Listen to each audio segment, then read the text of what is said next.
Doppio chilometro per cavalli di 3 anni, Freud dei Greppi, Flambeau del Pino, Fuentes, Cageors, Frankie Matley, Face to Face F, Fosca Griffi in prima fila, Frank Bye Bye Fuera, Francisco Benal, Firecracker TC in seconda, i favori in chiusura per Fuentes Cage, Alberto Garruto. Macchina che lancia i concorrenti,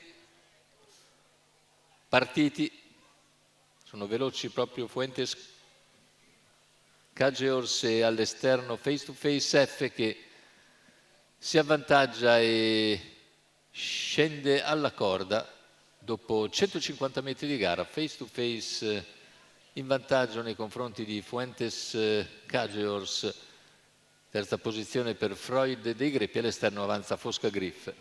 Fosca Griff va decisa all'attacco dopo 300 metri di gara, impegna severamente Face to Face F, due alle prese con un parziale molto svelto, 28,9 in 400 iniziali, con Fosca Griff che insiste, attacca ancora dopo 600 metri di gara che se ne vanno in un velocissimo 43,4, soltanto Fuentes Cageors rimane a contatto, gli altri nettamente più discosti, cappeggiati da Freud dei Greppi. L'errore poi da parte di Fosca Griff che lascia così Griff squalificato al comando Face to Face, ma a prezzo di un 59 per i primi 800 metri di gara, corsa tra l'altro sul doppio chilometro, e a questo punto sposta all'esterno Fuentes Cageors per anticipare la risalita di Flambeau del Pino,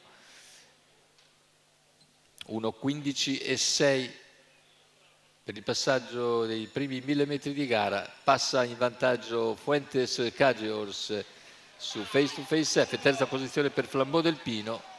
Ancora un giro alla conclusione, a largo anche Frank Bye Bye. Freud dei Greppi squalificato. Ha sbagliato Freud dei Greppi, intanto al comando Fuentes Cageors, mentre cala Face to Face F, siamo a 600 dalla conclusione. In seconda posizione c'è Flambeau del Pino, seguito da Frank Bye Bye. Frank Bye Bye che scatta all'esterno, ma davanti a tutti è sempre Fuentes Cageors, nettamente in testa all'attacco dell'ultima curva. All'inseguimento sono Flambeau del Pino e Frank Bye Bye, gli altri più discosti. Completamento della curva conclusiva con Fuentes Cageors in vantaggio. Ultimi 100 metri di gara,